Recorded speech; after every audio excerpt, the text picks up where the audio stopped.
శనగలు బాగా ఇసిరి శనగపిండి తయారు చేసింది మా అమ్మ.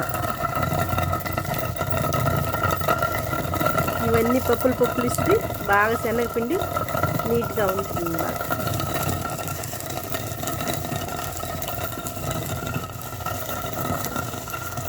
బాగా కష్టపడింది మా అమ్మ ఎప్పుడు.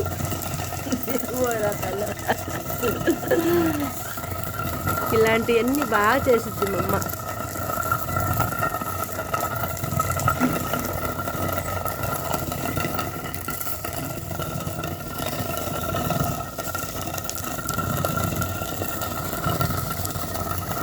భలే బాగా ఇస్తురుతున్నావు అమ్మా. ఇన్ని బేళ్ళు అయినాయి, బాగా అయినాయి.